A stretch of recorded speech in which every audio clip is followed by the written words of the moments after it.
The thoughts and opinions are those of each individual voice on the podcast and do not necessarily represent the policies of Cedar Valley High School. I'm host Principal Johnson, and we're here to spotlight the stories and achievements and the events that make Cedar Valley soar. So don't forget to follow us on Instagram and share this show with your fellow aviators. So this week we have a really interesting and very special episode. I've invited a couple guests to have stories of survival, resilience, and hope. And these individuals have shared their traumatic story hundreds of times in an effort to raise awareness and dialogue about a very sensitive topic regarding school safety. And their stories kind of remind us that resilience isn't about never failing. It's about getting back up. It's about refusing to let hardship define you. It's about choosing strength even in the face of pain and using your experiences to help others. So before we jump in, let's kind of go around and introduce who we are in the mic. And let's go ahead and get started with that. Okay, Kenyon, go ahead. Hello, this is Kenyon Christian. I'm one of the assistant principals at Cedar Valley High School. One of my responsibilities at Cedar Valley High School is school safety. So I love that we're talking about this and discussing things that have happened and things that we can do as a school to be better. It's always at the top of our mind how we can make the school a safe place. And a big part of that is not just being safe, but making sure that kids in the building feel safe. I love that. And Kenyon, you'd agree that it's not just what we do as a school, it's what we do as a community. And I think that's what today's episode is all about. So without any further ado, Laura, why don't you go ahead? My name's Laura Hall. I am a mother of a very amazing sophomore here at Cedar Valley. Her name is Olive Hall. And I've also got 3 other kids. We've lived here in Eagle Mountain for almost 8 years. I am along with my sister, who will introduce herself, a survivor of the Columbine High School shooting in 1999 in Colorado. And we hope to just share some bits of strength and resilience and a plea to have everybody join in on more kindness and a desire to step in the right direction to make not only schools, but our community safer in every way. Love it. Thank you, Laura. All right, Sarah. I'm Sarah Bush. I also live here in Eagle Mountain, and I've had one son graduate from Cedar Valley and have another one. A daughter is a junior, and then several others that will come up through this school. We've loved our experience here, and we love Eagle Mountain. And Laura and I live about a mile apart and really have been attached at the hip since she was born. So we don't see any changes in our future. Otherwise, one of us would have to move with the other one. Mm-hmm. I also was a survivor of the Columbine High School shootings, and we have tried to make our goal to bring a positive, something positive out of our experience there. And anytime that we have the opportunity to share a part of our story in order to bring hope and peace and healing to the community and to our peers and our kids and families, we will do that. And so we consider it our duty to do that.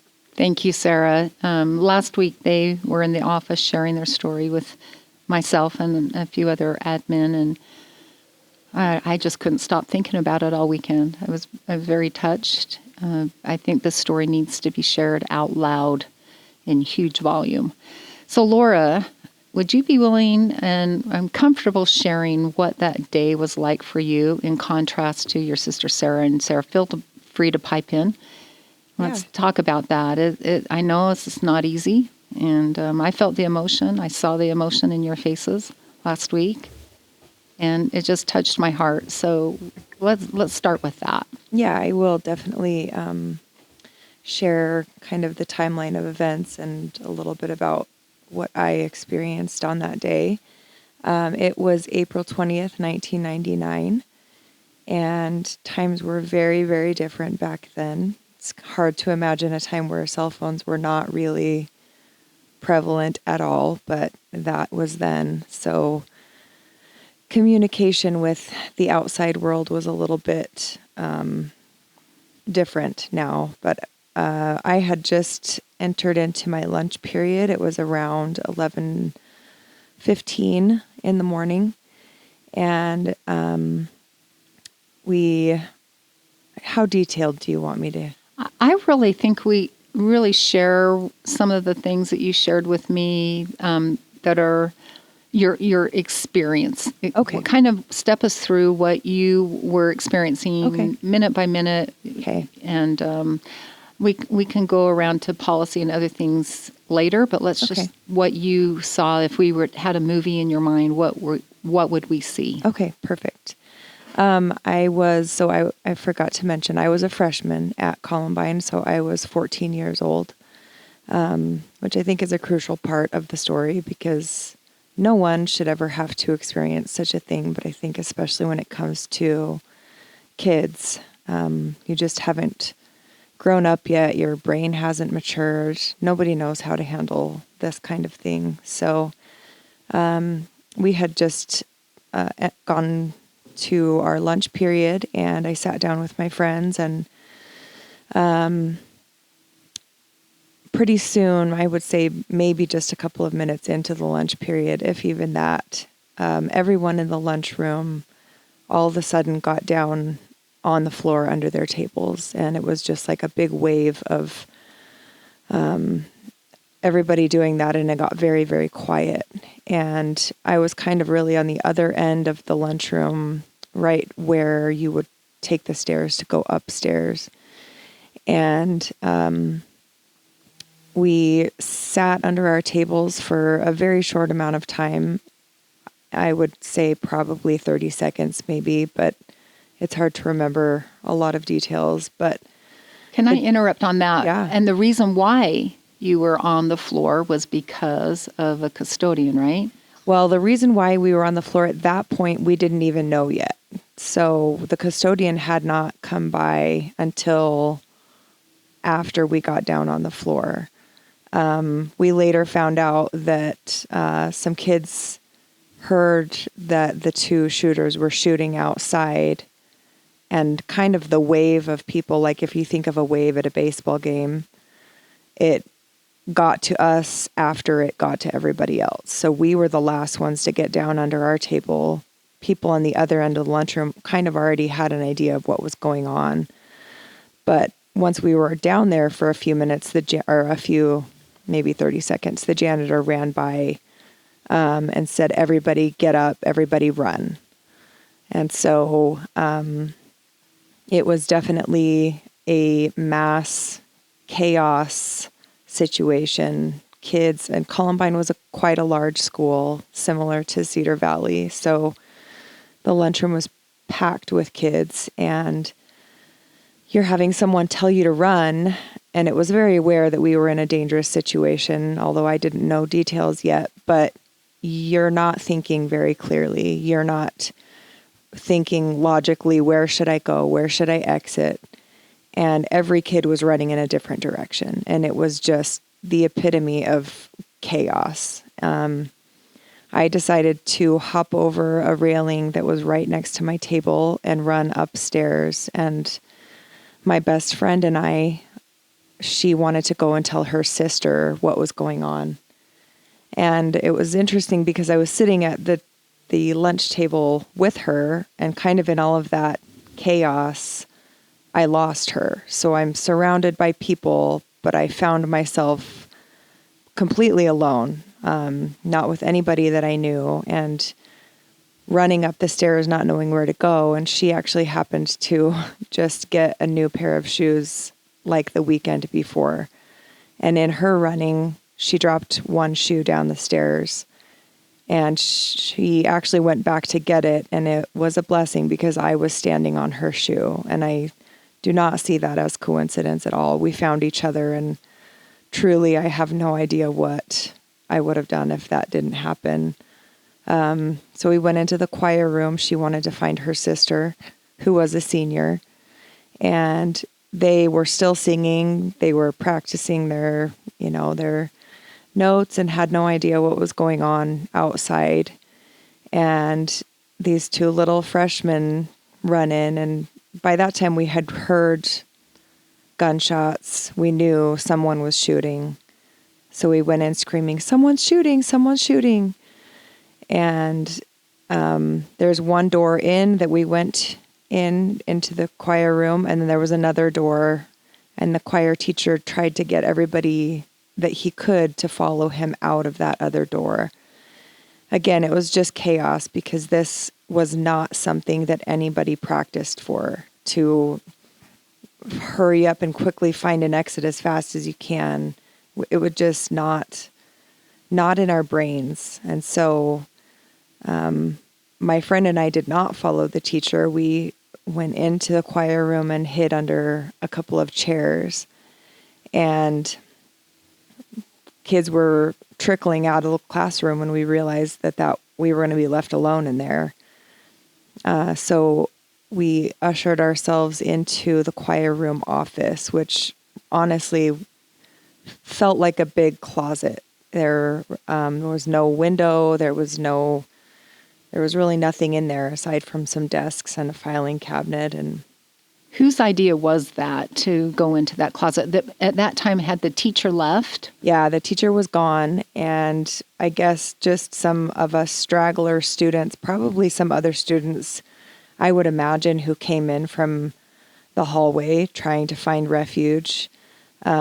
There was a senior, I mean, they were all seniors, but there was, I remember pretty distinctly, one or two boys who kind of took charge, and they helped us get into that closet. And pretty much from the moment we went into the closet, they took charge. And I won't say told everyone what to do because that sounds more negative, but they saved us. They thought of the idea to get everything that they could that was big or heavy and put it in front of the door and barricade ourselves in there, and told us to turn off the lights and just to be quiet. And as I said before, there were no cell phones, so nobody could just quickly text, their mom or anyone. But there was a landline in there in the office, and a good friend of mine, one of my best friends growing up, it was her older sister. She called the police, and we were kind of still getting ourselves situated in there. And she called the police, and I could really only hear her end of the phone call, but she hung up the phone and said, "They want us to stay in here. We're not supposed to call anybody else. We need to be as quiet as we can." She said they think that if we continue trying to reach out to people or try to figure anything out, the shooters could be tracking phone calls and finding where kids are hiding. So we're just supposed to sit here and wait. Yeah. Hey, I'm just curious. There was 20, 26 kids Yeah. crammed in. And what type of space was this? You said like a closet where, It was a very small office. I'm not good with the dimensions. Sarah, I would say like a 10 by 10 room, like a storage unit. I mean, A little smaller. Any windows or just there the was door? a tiny little, probably 6-inch by 12-inch window on the door. So could the shooter look through that window Yeah. on one side or okay? Yes, but we blocked the window with a filing cabinet. And so if they were to have looked in, which they did, they would have seen a filing cabinet or the light was off, and so they couldn't see anything. But it was a small enough room with that many people that it actually felt like sardines, kind of just crammed in there. How many people again? Probably 25 Ish. Yeah, it maybe. I mean, that's my best guess, just because of memory. Mm-hmm. But Shoulder to shoulder. shoulder to No shoulder. sitting room. Nobody. I mean, everybody couldn't sit down. I eventually found my way under the desk. And so I just crouched into a little ball, and that's how I sat down. But I think it was just jam-packed with kids, not enough to move around or get comfortable in any way. So she told us that information, and she picked up the phone and she called her mom, even though she wasn't supposed to make another phone call. And we were all very, very quiet in that room and could hear everything that was going on outside. It was very, very loud and Describe loud. kids screaming. I think the fire alarm had started going at that point. The fire alarm went off the entire 5 hours that I was stuck in that closet. We did hear the shooters once they made their way up the stairs, which was just a little wall separating us. And not a brick wall. Not a brick wall, no. It was, I couldn't tell you what it was, but enough to where I could hear everything that they were yelling and laughing, and, I think they were really trying to make their presence known. They were loud Laughing. and trying to just be terrible. Yeah. What do you mean laughing? They were literally laughing? Yeah, they were Like crazy? Yes, it was very much like, we're going to get you, taunting kind of, I will say that word. And, periodically through that 5 hours, bombs would go off that they had come and planted in the school the weekend before. So just noise of all varieties, not in a good way. But I remember sitting under the desk listening to my friend call her mom, who I knew very well.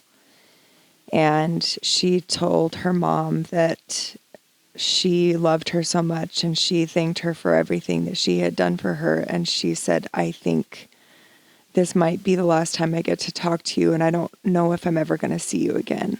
Wow. That's tough. I didn't really process a lot of what was going on, but I think that phone call was really kind of the, I don't know the verbiage that I'm trying to find, but as a 14-year-old, when you heard that, it made it very serious. And I thought, well, that's it. I kind of made up my mind that was probably it for me too. okay. Which is too much to process. It is. And I, like Sarah said, we have always been attached at the hip, and I didn't know where she was. And so. Yeah, when you were sharing this part with me last week, I looked at Sarah and tears were coming down her eyes. And Yeah. This is something that's.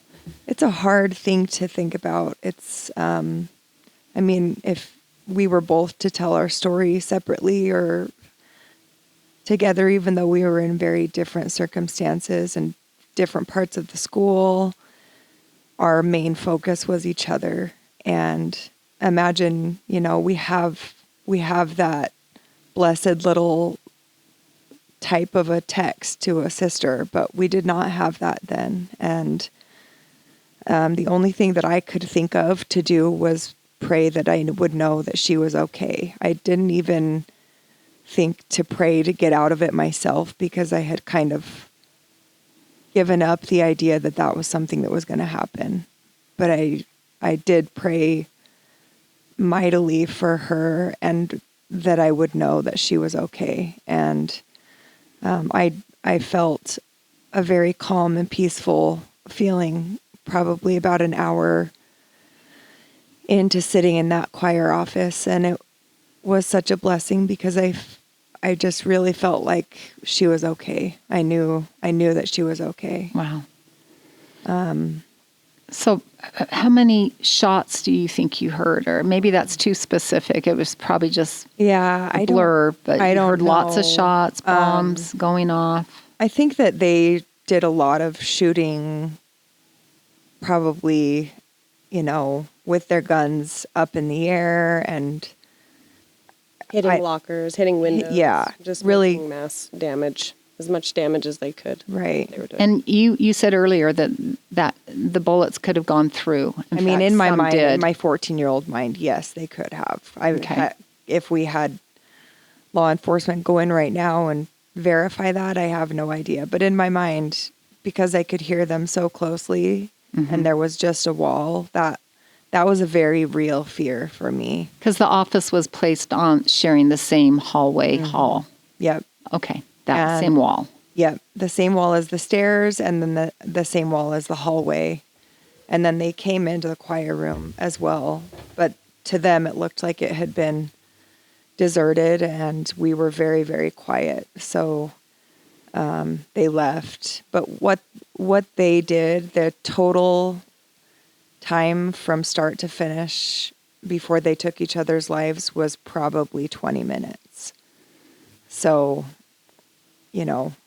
it did get quieter as soon as they were gone. But we still had alarms and bombs, and the bombs were shake you to your very core. You think the floor is going to fall through kind of bombs. It wasn't like just a little explosion in the back. It was like that was it. And you said that they went off just downstairs in that cafeteria, which you were just Yeah. adjacent to, but up a floor. Yeah, they planted them all around the school the weekend before, and their plan was to collapse the second story onto the lunchroom, which was on the lower floor, killing as many people as they could, and then they would be outside in the parking lot with their guns, killing any other stragglers that did survive.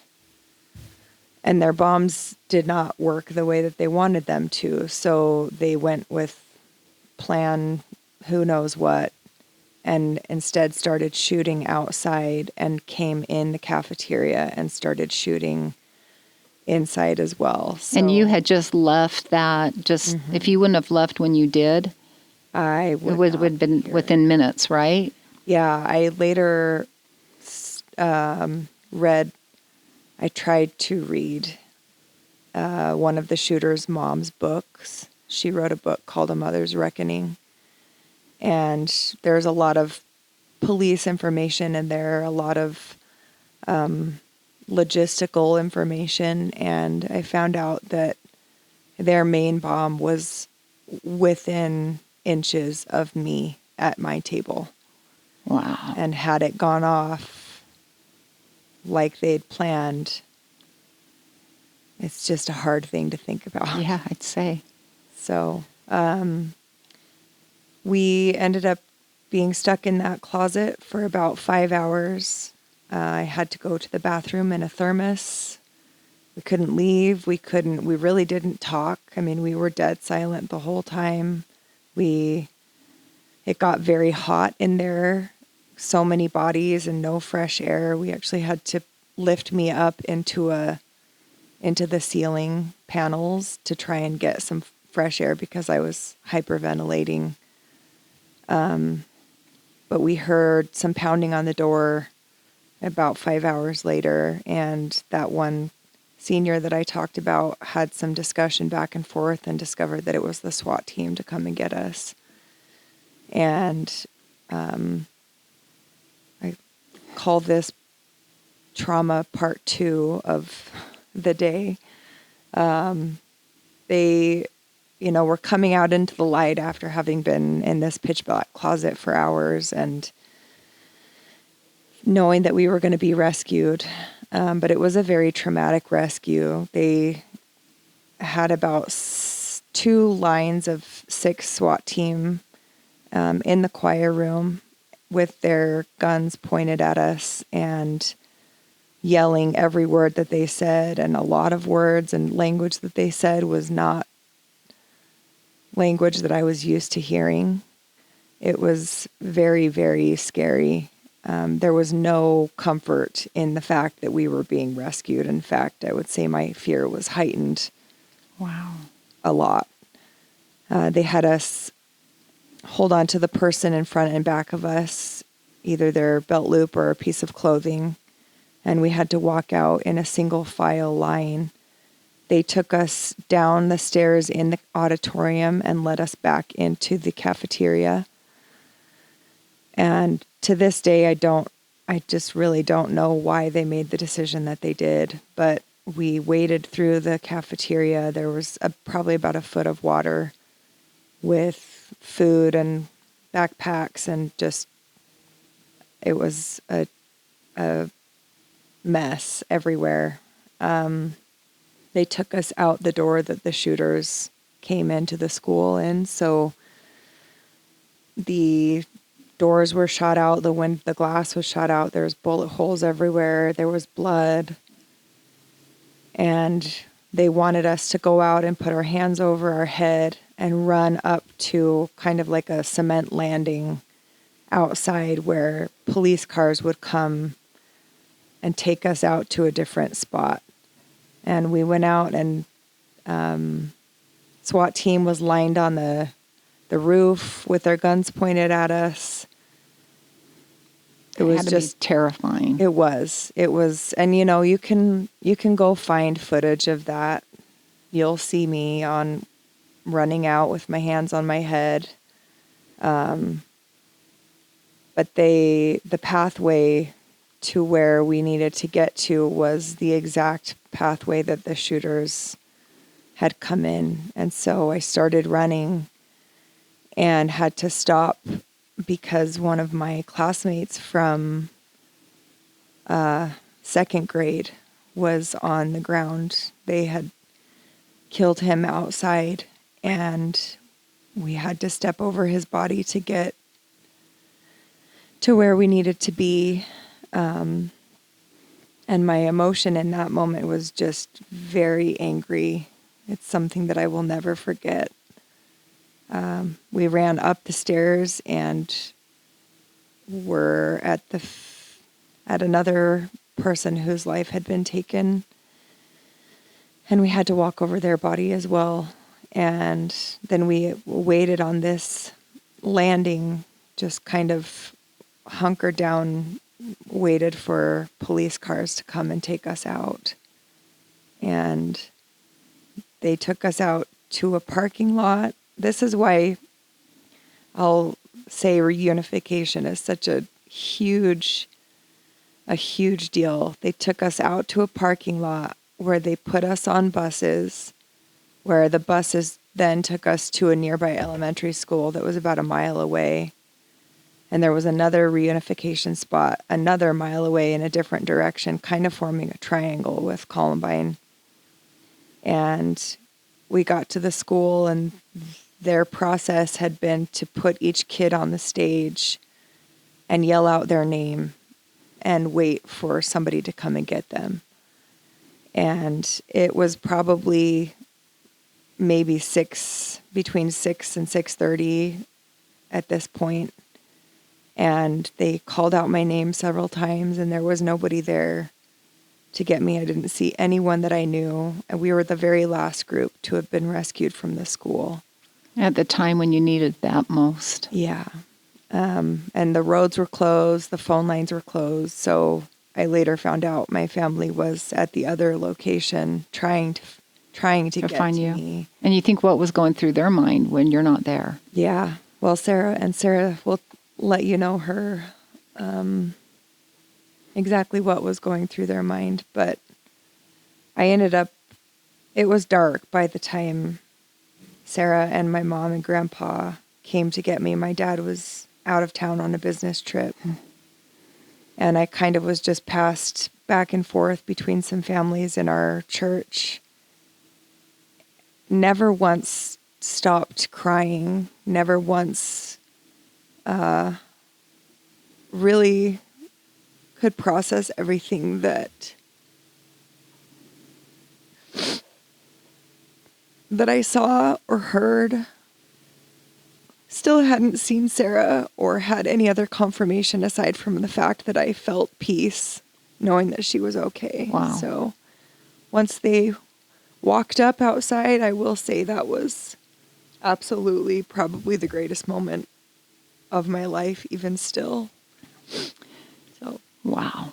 that's my Thank you for sharing that, Laura. I can't even, I mean, even though this is the second time I've heard it, it's still hard for me to process what you must have gone through. And Sarah, when this was happening, let's quickly kind of go through your side of it was very different. It was quite a contrast to your experience. Yeah, very different. I mean, everybody in that school can tell a different story. It's just one piece of a huge, messy puzzle. And how old were you? I was 16 years old. I was a sophomore. Laura and I are about 18 months apart. And I was doing a math final in class, and it was probably, I would say it was like 15 minutes into the period. Just complete quiet in our room, like it is when you're doing a test. And Were you upstairs or on the main floor? Yep, I was upstairs, so there weren't very many classrooms down on the bottom floor. There was the lunchroom, the cafeteria, the auditorium, and then a few classrooms down a hallway. But I was upstairs and down the hall from where Laura was, just like maybe 2 hallways down from where she was in the choir office. And we were quietly doing our test, and I heard, and I would say more like felt, an explosion. It hit me in the chest. It was so deep and so big. We all looked at our teacher, and he just kind of shook his head like, I don't know. And so in my mind, I go back to work, but I'm thinking, okay, there's got to be like a science experiment. We're just down the hall from the science corridor, or there's a senior prank. It's near the end of school, They're graduating. So that's what's going through my mind. And then I don't know how much time had passed, maybe just a few minutes more. And our baseball coach comes running down the hallway, and he's going from door to door, yelling at kids to get out. And he comes to our door, and I hadn't heard anything until he opened our door and yelled, "Get the heck out, there's somebody shooting."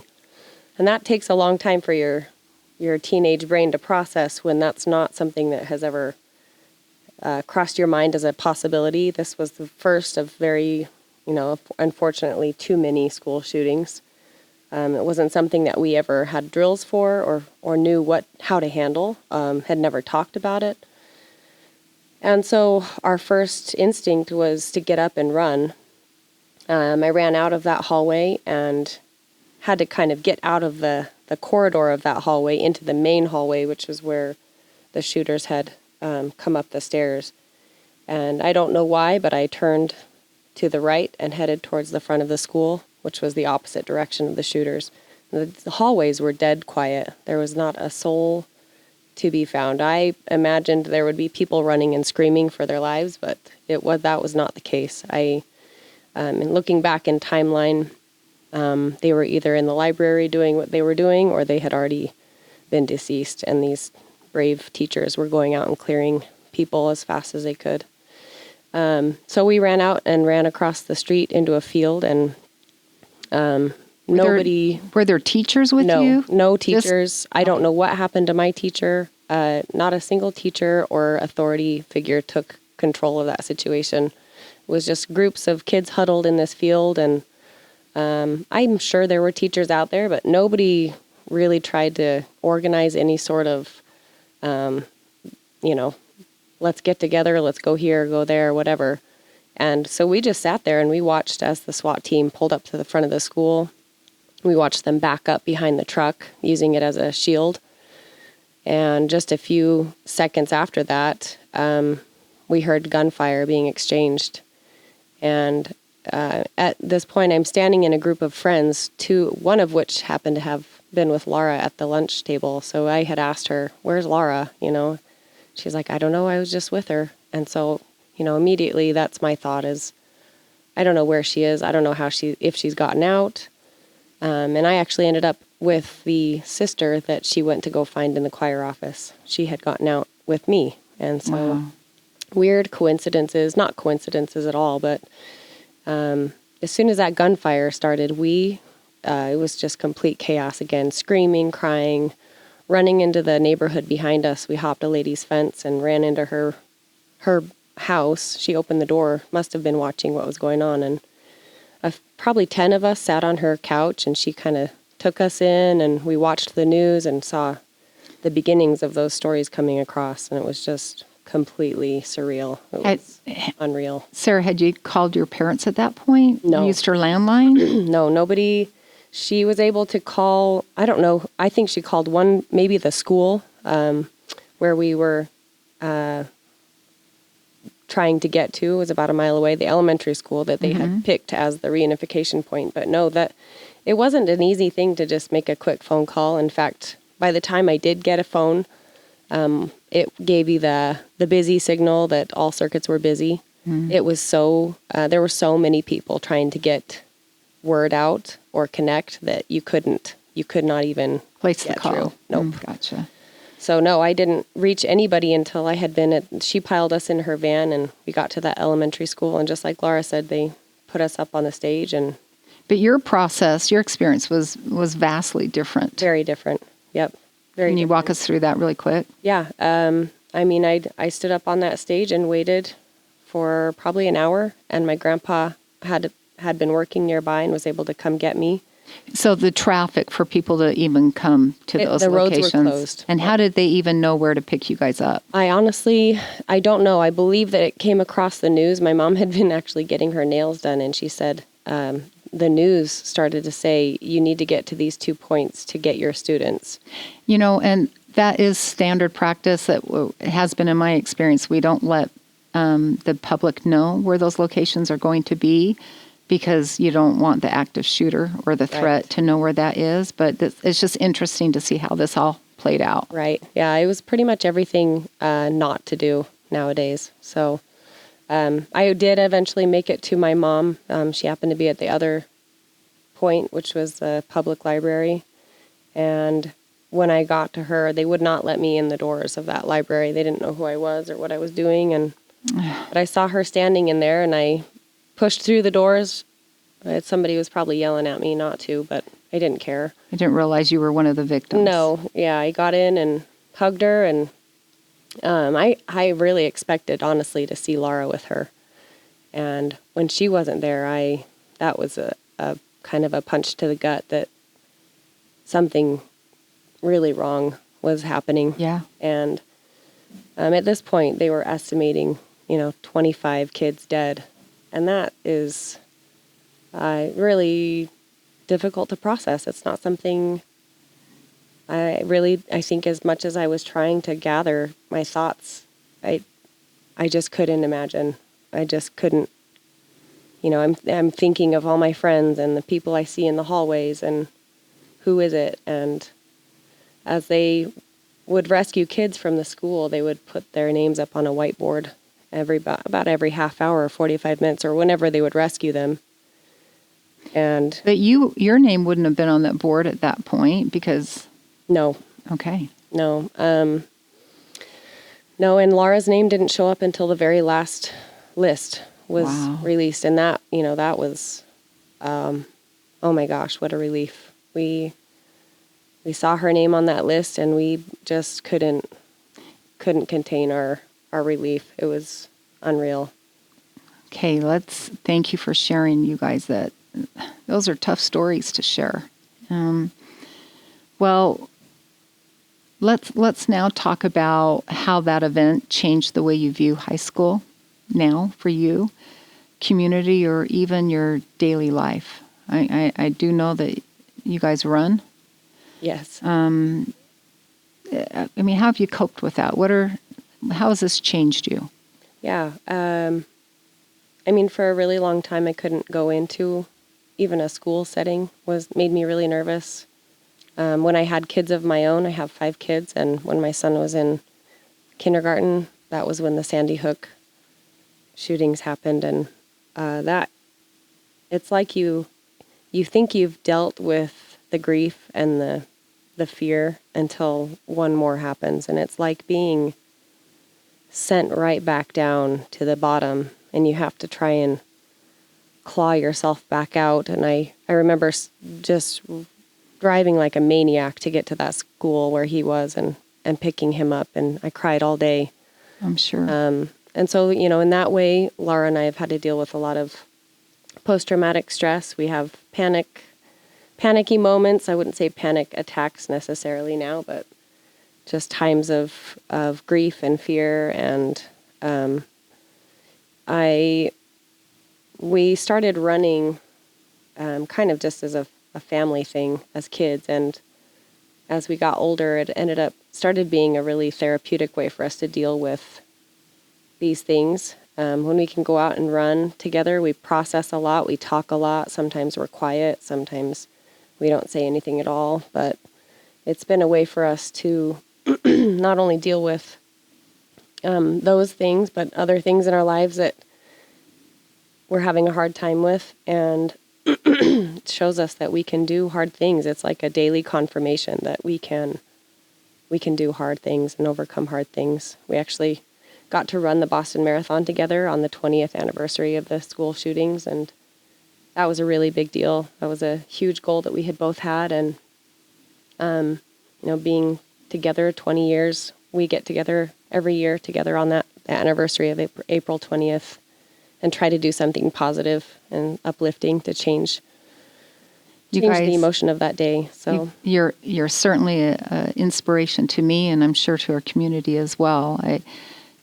Laura, when you were talking about running with me on last week after our meeting, I was touched to the impact that this story has still had on you, and you said that is one way that helps you cope. What changed for you? Oh, a lot. I think I lost my innocence. I had a really hard time, the next few years in high school. I did not want to go back. And I'm grateful that my mom made me, because she could see the end picture in the power of going back and not letting them steal that high school experience from me. But I remember a lot of myself, comparing myself to what I thought others were dealing with. Everybody seemed so happy and so carefree, and I just didn't ever feel that. I feel like I, even now, 26 later, have a lot of emotion that comes with this. It's hard to send my kids to school. I know it is for Sarah as well, but that's something that's really important to us. I do have panic attacks on occasion. I actually had, Sarah doesn't even know this, because sometimes I get embarrassed a little bit. It still gets really hard. I had one on the 4th of July. We were up at my parents' house, and fireworks sometimes do not do great things to me. And someone lit off a firework a day early. So if I can plan on it on the 4th of July, then I'm okay. But someone lit one off on July 3rd, and I went and hid in my parents' room in a corner. And so it just, like Sarah said, you think you've got things kind of tucked in nicely in a bow, and I don't think that anymore, actually. I think at least the last several weeks have proven to me that I don't. Things get uprooted and painful, but I think what we have done now, even with that pain, is we try to do something with it. We try to let it guide us and spark some needed change. We are willing and open to sharing our personal stories, knowing how much it hurts, just in hopes that it maybe will resonate with someone and help them. So it has changed me, and I will say that I think it continues to change me and morph into different things in different ways, especially as my kids get older and we move into different phases of life. And it's kind of tricky that way, because I then have to navigate what feels like something new with PTSD or, you know, new challenges that come. But yeah, with Sarah and with our I guess dedication to running, because it does so much good for us, we have found the things that help us heal, and we feel an obligation, maybe a self-imposed obligation, to do whatever we can in whatever place we can. Right now, obviously, it's Cedar Valley, and just being allies with you guys and trying to share so that we can promote any sort of change in the right direction, or awareness with parents or students or anything to make change. And that sometimes it feels like you have to do something tangible with the pain and the grief. And so we're trying to do that. We're not great at it all the time, but we're trying to do the right things and the best things that we feel like will help. And I love that. It came across so sincere. And I understand this has taken you guys a few years to get to this point. Yes. I mean, you've shared the story out in the community, but I felt your sincere desire to, help us and to help our community. And, Kenyon here is over safety, and he's gone to national conferences. He's been very, very involved in bringing safety to Cedar Valley. And Kenyon, as you've heard this story, you've heard it before as well, but it's always good as a refresh to hear it. And that's why I'm glad we are doing this podcast, to listen to it over and over again. And then the most important thing is, what can we learn? How can we leverage what we know and to have a different perspective of what it feels like for the victims of these kinds of things, and pre-planning, and what we can do as a school and what we can do as a community. I know instantly people think, oh, let's put up, let's have armed guards and put up a 40-foot fence all the way around the school, and obviously we can't do that. But Kenyon's been involved with a lot of trainings and a lot of meetings and things, and his heart is here for you guys, for what we can learn from you, but what we can do for our school and community. So with that, Kenyon, I'm going to invite you to share some of your thoughts, and maybe it's just how you feel after hearing this story again. What safety means to you at Cedar Valley. What are some of the things that you're doing? I know you've done a lot, but I'm going to turn over the mic to you to share your perspective. Yeah, thank you. I feel, especially with school safety, it's one place where it feels like no matter how much we do, it just doesn't feel like enough, especially when we hear stories like this. And so really what I focus on, and I kind of want to give a shout out to the state of Utah. I never thought I would do this, but they have taken steps, and it does feel like in the last 2 years, the state legislature has taken a bit more seriously school safety. And whether or not people agree fully with the steps they're taking, at least it feels like they're doing something. So really the main things that I focus on being over school safety at the school are those things that the state and the district have given us to focus on. It used to be annually, but now it's every other year. We have the state safety specialist actually come to the school and do a walkthrough. And he comes with us, with myself and a couple other administrators, our SRO, and the district safety specialist. And we actually walk the whole school campus, classroom by classroom, and evaluate strong points and weak points. And that helps. One other thing that we do is we do have those regular safety drills. And safety drills, for me, and this is my opinion, it's really a tricky thing. We obviously, we're going to follow every safety drill that we're asked to by the state. And one thing that I've learned that makes them challenging for me is we have students who, and I hope this is okay, Laura, you explained what happened when you hear fireworks. We have students who've been through traumatic events, and just those drills can be traumatizing for them. So I'm not going to say the number of students, but we have many students who, before we do any drill, I reach out to, and we talk to them, and we make sure that they know, hey, this is happening, and we give them a safe place to be for that drill. With that being said, I think those drills are really important, just so that kids can feel it once, what it should feel like. Unfortunately, and it's a little bit surreal, I'm looking at Laura right now, it's a little bit surreal having someone who experienced Columbine in front of me, because in a lot of our trainings, that's the example that they give us of things that didn't go great.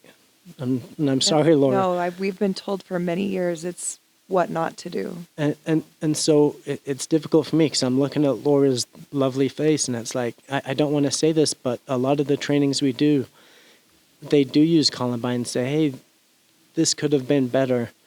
And so we really look at those things, and we use it as a learning moment. And so I just want to give my gratitude to Laura and Sarah for letting us learn from the worst day of your lives, because I think that can really help. At least I feel like it's helped us.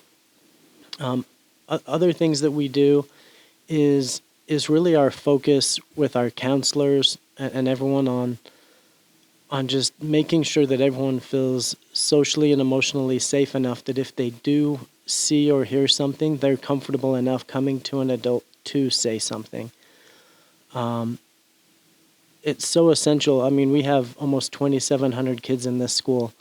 And so if any of them are brave enough, if we can make sure they're comfortable enough with the adults that if they hear something that they can come to us with their concerns, it's my hope that we could stop an incident before it gets to that point. There are other safety things that we do. It's kind of a funny thing, because we don't talk about all of the steps we take just for safety reasons. But I will say, while I know that we're following all the protocols and even doing a couple things a little bit extra,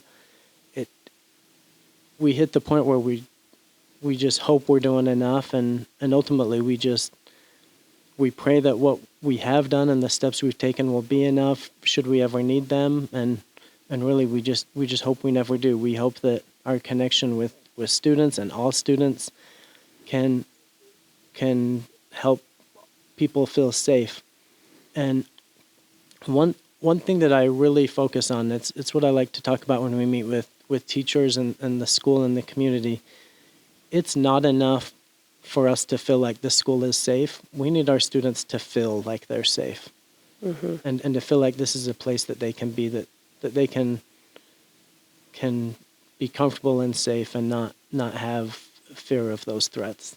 Can I piggyback on that, Kenyon? That's such a great point. We want students to feel safe.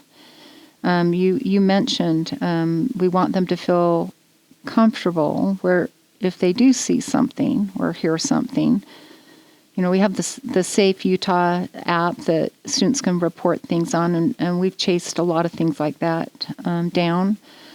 But Laura and Sarah, as victims of Columbine, what have you discussed with your kids to report or be aware of? What are some of the conversations you have with your children so the parents listening can have those same kinds of conversations with their children? What would, and in mind of what Kenyon said, we want kids to be able to feel safe enough where they can report things. Can you talk to us about that? One thing that I love that you guys are talking about is just having the mental health part of it be a part of keeping our kids safe. I think having an open dialogue with your kids about their mental health and where they are and how they're feeling goes a long way to building not only resilience for them, but also empathy for others in the school or around them that might be struggling, and they can be a person to welcome someone else into their group or to reach out and make sure people feel included and seen. And I think that that's one of the biggest ways that we can prevent these kinds of things from happening. Obviously, nothing we do is going to be a 100% guarantee, but it takes all sides. I've told my kids know very much the details of what I experienced, and instead of inflicting fear, I think that they feel more empowered and ready to tackle their own challenges in life. I think that they feel like I trust them, and if I feel safe enough sending them to school, then it must be a good thing. And so, yeah, that's kind of what I've done. Yeah, I'll echo that. And I think the word that Sarah used that I think is really powerful is empowering our kids. And I think that's one thing that we give them when we do these drills, and we do them, often enough, and we talk about mental health, and we bring it up in schools and in different areas of our life. We empower our kids. A lot of this stuff, especially mental health stuff, was not, as you guys know, was not something that you talked about back in our day, back in 1999, or, that it was very much looked down on. And so you just didn't even talk about it, which could be, is a huge part of the problem. But I think now doing all of these things and bringing them to light, and kind of the repetition of the things that seem really hard but are necessary, what it does is empowers our kids to know what to do. And we had kind of shared this with you, Courtney, on Friday, but some of these drills that are practiced all over the country, these saved lives in the shooting at Evergreen a couple of weeks ago. Right. They knew exactly what to do because of going through those drills. And so I think it is hard, and it can be scary for these kids, but we empower them with that knowledge and with that confidence in knowing what to do. And it's the same with our teachers. We're trusting these amazing adults with our children, and they have basically offered to protect our kids, while they're here at school. And we empower them with that confidence and knowledge when we do these things. And so I think the more open we are about so much of this stuff, because it is just the reality of our day. Unfortunately, these are the things that we have to talk about and face. And so I think being more open and available to talk about these things is life-changing in itself, and it's making a big difference. And so we appreciate you guys being open about that as well, and also protecting those kids who are sensitive to those drills. I really respect that. I feel that in my bones, and so I think that's fantastic that you can find a way to still do that and help them. I hope that answered your question. No, I love that.